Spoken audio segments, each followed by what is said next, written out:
Good morning students. बेटा आपका 11 chapter चल रहा है। बेटा आपको पता है शब्द भंडार, तो हम उसमें पर्यायवाची कर चुके हैं, विलोम शब्द कर चुके हैं बेटा। तो आज हम अनेक शब्दों के लिए एक शब्द की रीडिंग करेंगे और समझेंगे कि अनेक शब्दों के लिए एक शब्द क्या होते हैं। देखिए, नदीम की लंबी चौड़ी बात कम शब्दों में कैसे सिमट गई। पता है कल हमारे घर कौन कौन आया था? नहीं तो तुम बताओ नदीम। कविता लिखने वाला, चित्र बनाने वाला और मूर्ति का बनाने वाला। तो यह बोलो ना कि कवि, चित्रकार और मूर्तिकार आए थे। कवि, चित्रकार और मूर्तिकार वाक्यांशों के लिए एक शब्द है। जब कम शब्दों में अधिक कहा जा सकता हो तो शब्दों का अपव्यय क्यों करें। इट मीन्स बेटा, अगर हम कम शब्दों में कोई बात कह सकते हैं तो हमें ज़्यादा शब्द खर्च करने की क्या ज़रूरत है। अपव्यय क्या होता है? जो बेकार में ही हम खर्च करते हैं। अनेक शब्दों के लिए एक शब्द भाषा को प्रभावशाली बनाते हैं। तो बेटा जैसे रुपयों का अपव्यय होता है, कोई चीज़ हमारे पास होती है फिर भी हम खरीद लेते हैं, तो वो नहीं करना चाहिए। ऐसे ही हमें ज़्यादा शब्दों की बजाय हम उस बात को एक शब्द के द्वारा भी कह सकते हैं। देखिए, जो खेत में काम करे, अब हम ज़रूरी नहीं है कि ये कहें कि खेत में काम कर रहा है, हम कह सकते हैं किसान काम कर रहा है। ठीक है। तो जो कपड़े धोए, धोबी, जो बच्चों को पढ़ाए, शिक्षक, जो रोगियों का इलाज करे, चिकित्सक, जो लकड़ी का काम करे, बढ़ई, जो मिट्टी के बर्तन बनाए, कुम्हार। तो अनेक शब्दों के लिए एक शब्द का प्रयोग भाषा को प्रभावशाली बनाता है। कुछ और उदाहरण देखिए बेटा।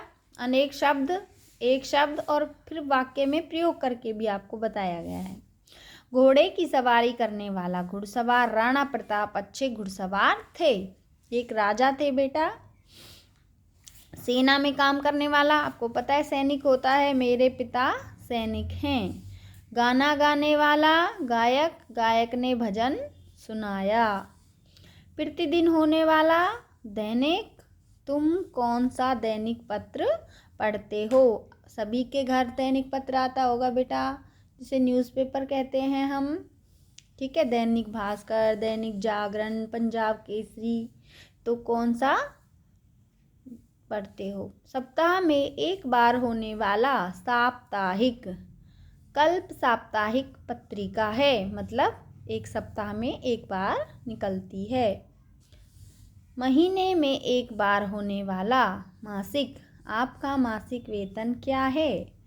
भैया एक महीने हो जाता है कंप्लीट तो सबको क्या है, सैलरी मिलती है, चाहे वो प्राइवेट जॉब है चाहे गवर्नमेंट जॉब है। तो एक महीने में जब कोई नौकरी करता है तो उसे क्या कहते हैं हम? मासिक वेतन। तो महीने में एक बार होने वाला बेटा मासिक। वर्ष में एक बार होने वाला वार्षिक। तुम्हारी वार्षिक परीक्षा कब से हैं? आपकी जो वार्षिक परीक्षाएं होती हैं, जैसे बेटा अभी अर्धवार्षिक हुई हैं S1, अब आपके मार्च में होंगे, वार्षिक परीक्षा कहलाती है बेटा SA2। सी प्रकार लोहे का काम करने वाला लुहार, मिठाई बनाने वाला हलवाई, मेहनत करने वाला मेहनती, जहाँ इलाज किया जाता हो अस्पताल, सत्य बोलने वाला सत्यवादी, साथ में पढ़ने वाला सहपाठी, देखने वाला दर्शक, लालच करने वाला लालची, पहाड़ों पर रहने वाला पहाड़ी, भारत का रहने वाला भारतीय, अभिनय करने वाला अभिनेता, जो पढ़ा लिखा ना हो अनपढ़, सुनने वाला श्रोता, बोलने वाला वक्ता। जो बोलते हैं, भाषण वगैरह देते हैं, वक्ता बोलते हैं बेटा उनको। बोलने वाले के लिए वक्ता शब्द यूज़ होता है। आओ जांचें। चित्र देखकर अनेक शब्दों के लिए एक शब्द चुनकर लिखिए। देखिए बेटा, ये क्या कर रहा है? पार्क में वो काट रहा है कुछ, तो माली। सिलाई कर रहा है तो दर्जी। ये देखिए, इसमें बहुत सारे जानवर दिखाई दे रहे हैं, तो ये क्या है? चिड़ियाघर। ऐसे ही यहाँ चित्र बना रहा है, तो ये क्या कौन है? चित्रकार। ये डांस कर रहा है, नाच रहा है तो नर्तक। ये घड़ा बना रहा है तो कुम्हार। अनेक शब्दों का एक शब्द से मिलान करो। अनेक शब्द एक शब्द। देखिए, लालच करने वाला कौन होगा? लालची। मेहनत करने वाला मेहनती। जिसमें बल हो बलवान। अभिनय करने वाला अभिनेता। शहर में रहने वाला शहरी। सही शब्द से वाक्य पूरे करो। हमने डैश से लड्डू खरीदे। किसान से खरीदेंगे, हलवाई से खरीदेंगे? हलवाई से। ठीक है। ऐसे ही सौरभ बीमार था, वह डैश गया। विद्यालय जाएगा बीमार या अस्पताल? अस्पताल बेटा। हरी सच बोलता है, वह डैश है। मितभाषी या सत्यवादी? तो बेटा सच बोलने वाला होता है सत्यवादी, और मीठा बोलने वाला होता है मितभाषी।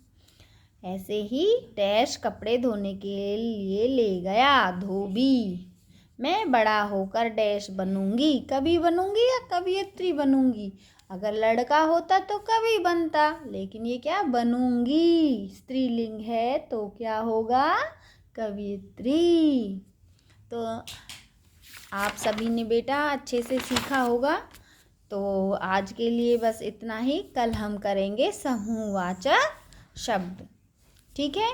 आपको ये रीडिंग करनी है अच्छे से, और बुक वर्क अपना फिल करना है बेटा हिंदी व्याकरण की नोटबुक में।